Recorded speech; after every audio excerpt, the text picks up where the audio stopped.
Hey everyone, it's Chris. Let's do a Bible reading challenge together this year. Ever wanted God's peace to be with you 24/7? Or find answers to life's big questions? The Bible can change your life, and we're doing it together. Check out the description below for a free PDF with a daily reading checklist to keep you on track from January to December. Let's keep going with Numbers today, from chapters 11 to 14. Numbers 11.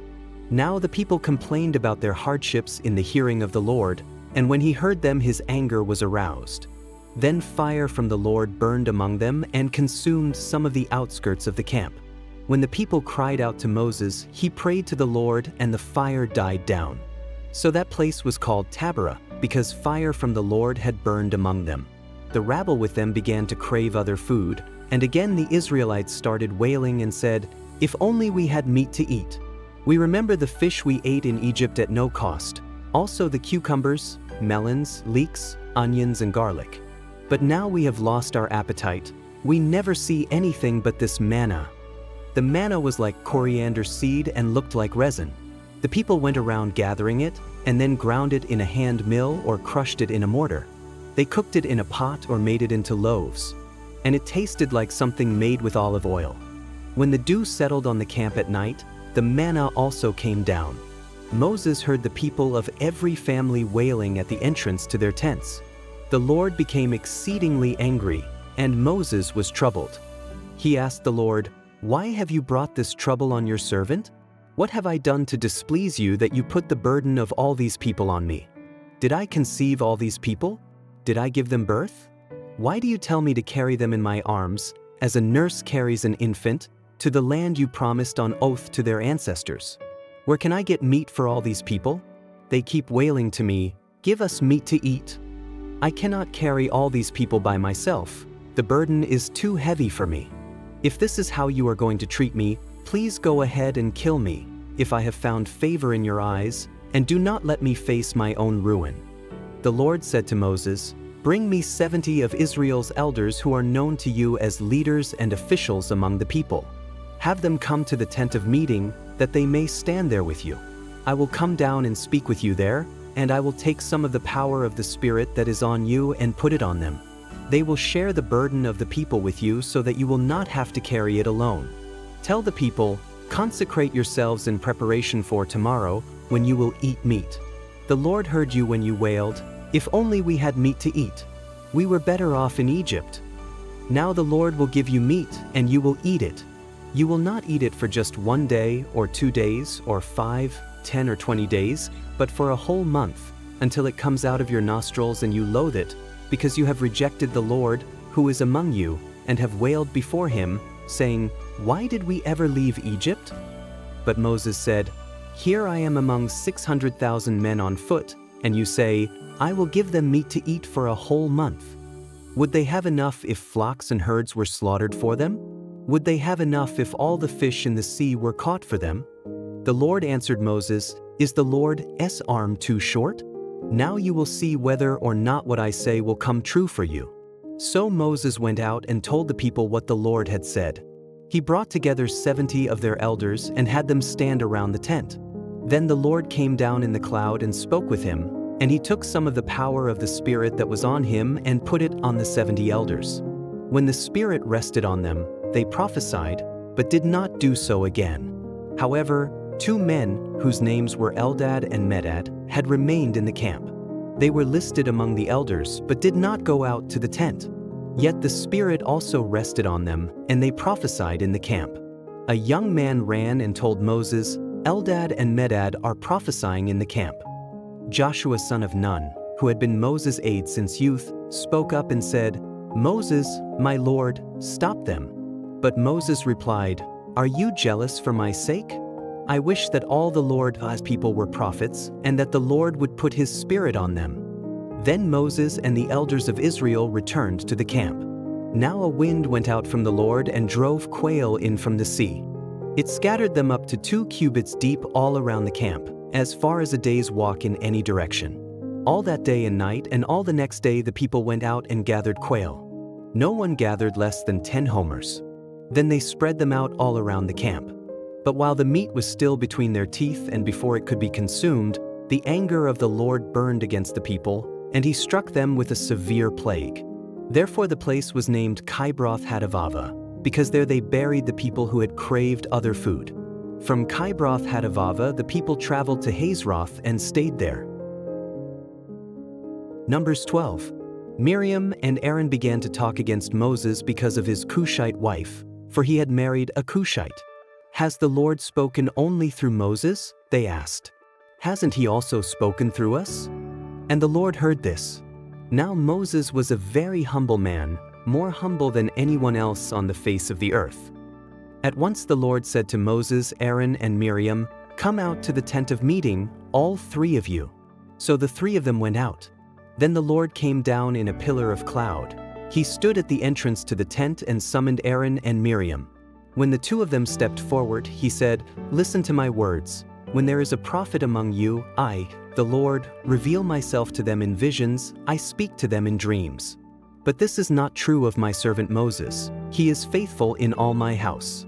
With him I speak face to face, clearly and not in riddles. He sees the form of the Lord. Why then were you not afraid to speak against my servant Moses?" The anger of the Lord burned against them, and he left them. When the cloud lifted from above the tent, Miriam's skin was leprous. It became as white as snow. Aaron turned toward her and saw that she had a defiling skin disease, and he said to Moses, "Please, my Lord, I ask you not to hold against us the sin we have so foolishly committed. Do not let her be like a stillborn infant coming from its mother's womb with its flesh half eaten away." So Moses cried out to the Lord, "Please, God, heal her." The Lord replied to Moses, "If her father had spit in her face, would she not have been in disgrace for 7 days? Confine her outside the camp for 7 days. After that she can be brought back." So Miriam was confined outside the camp for 7 days, and the people did not move until she was brought back. After that, the people left Hazeroth and encamped in the desert of Paran. Numbers 13. The Lord said to Moses, "Send some men to explore the land of Canaan, which I am giving to the Israelites. From each ancestral tribe send one of its leaders."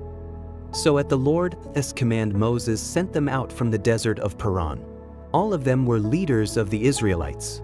These are their names. From the tribe of Reuben, Shammua son of Zachar. From the tribe of Simeon, Shaphat son of Hori. From the tribe of Judah, Caleb son of Jephunneh. From the tribe of Issachar, Igal son of Joseph. From the tribe of Ephraim, Hoshe son of Nun. From the tribe of Benjamin, Palti son of Raphu. From the tribe of Zebulun, Gadiel son of Sodi. From the tribe of Manasseh, a tribe of Joseph, Guddi son of Suzi. From the tribe of Dan, Amiel son of Gemalli. From the tribe of Asher, Sethur son of Michael. From the tribe of Naphtali, Nabi son of Vophsi. From the tribe of Gad, Gul son of Maki. These are the names of the men Moses sent to explore the land. Moses gave Hoshe son of Nun the name Joshua. When Moses sent them to explore Canaan, he said, "Go up through the Negev and on into the hill country. See what the land is like and whether the people who live there are strong or weak, few or many. What kind of land do they live in? Is it good or bad? What kind of towns do they live in? Are they unwalled or fortified? How is the soil? Is it fertile or poor? Are there trees in it or not? Do your best to bring back some of the fruit of the land." It was the season for the first ripe grapes. So they went up and explored the land from the desert of Zin as far as Rehob, toward Lebo-Hamath. They went up through the Negev and came to Hebron, where Ahiman, Sheshai, and Talmai, the descendants of Anak, lived. Hebron had been built 7 years before Zoan in Egypt. When they reached the valley of Eshcol, they cut off a branch bearing a single cluster of grapes. 2 of them carried it on a pole between them, along with some pomegranates and figs. That place was called the Valley of Eshcol because of the cluster of grapes the Israelites cut off there. At the end of 40 days they returned from exploring the land. They came back to Moses and Aaron and the whole Israelite community at Kadesh in the desert of Paran. There they reported to them and to the whole assembly and showed them the fruit of the land. They gave Moses this account: "We went into the land to which you sent us, and it does flow with milk and honey. Here is its fruit. But the people who live there are powerful, and the cities are fortified and very large. We even saw descendants of Anak there. The Amalekites live in the Negev. The Hittites, Jebusites, and Amorites live in the hill country, and the Canaanites live near the sea and along the Jordan.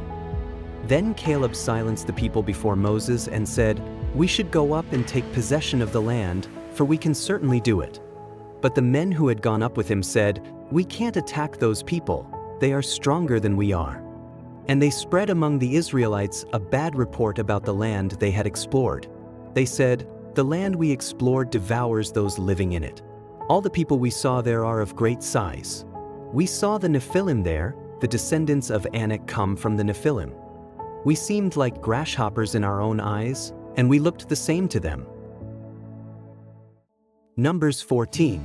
That night all the members of the community raised their voices and wept aloud.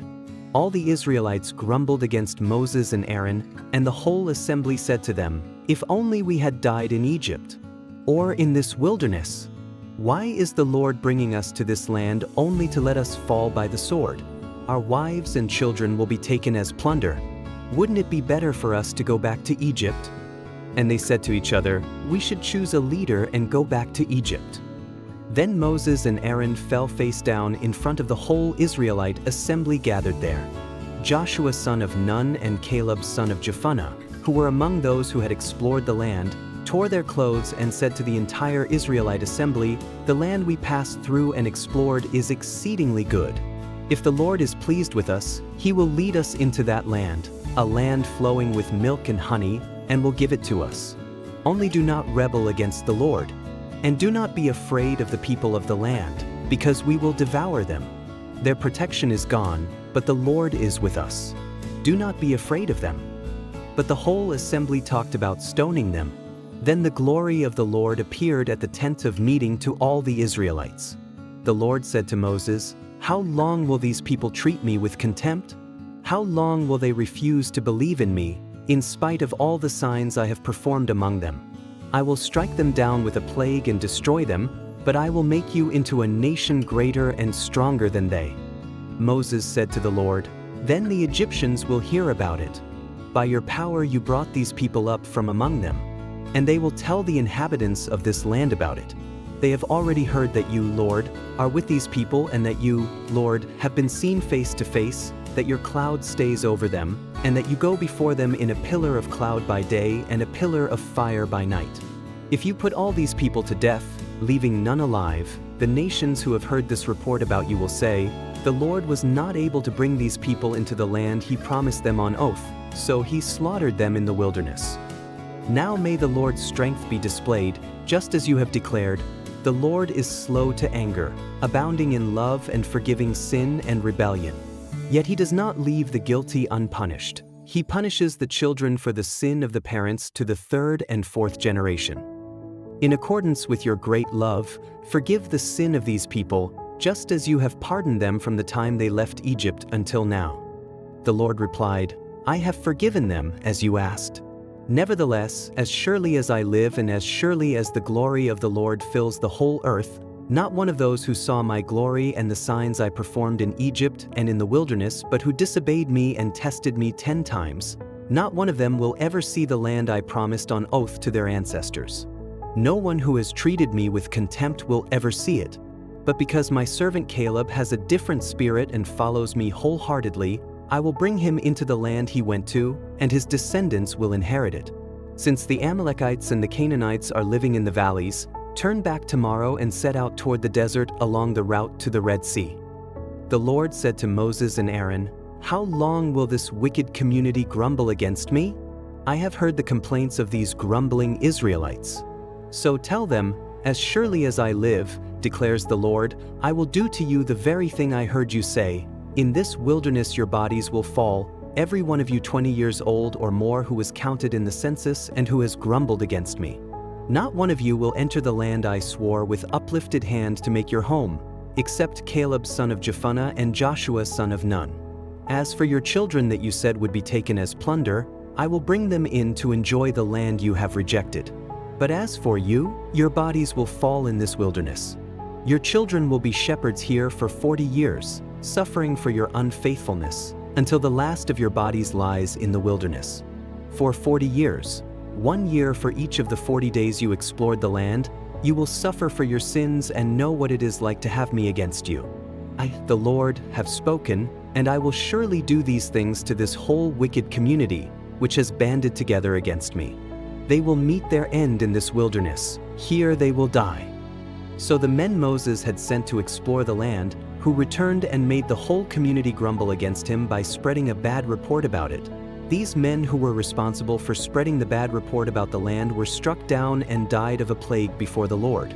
Of the men who went to explore the land, only Joshua son of Nun and Caleb son of Jephunneh survived. When Moses reported this to all the Israelites, they mourned bitterly. Early the next morning they set out for the highest point in the hill country, saying, "Now we are ready to go up to the land the Lord promised. Surely we have sinned." But Moses said, "Why are you disobeying the Lord's command? This will not succeed. Do not go up, because the Lord is not with you. You will be defeated by your enemies, for the Amalekites and the Canaanites will face you there. Because you have turned away from the Lord, He will not be with you, and you will fall by the sword." Nevertheless, in their presumption they went up toward the highest point in the hill country, though neither Moses nor the ark of the Lord's covenant moved from the camp. Then the Amalekites and the Canaanites who lived in that hill country came down and attacked them and beat them down all the way to Hormah. Ready to dive even deeper into the Bible? I've got a complete course for you to explore every book from cover to cover. Check out the link in the description. Share this journey with your loved ones. God's Word is for everyone.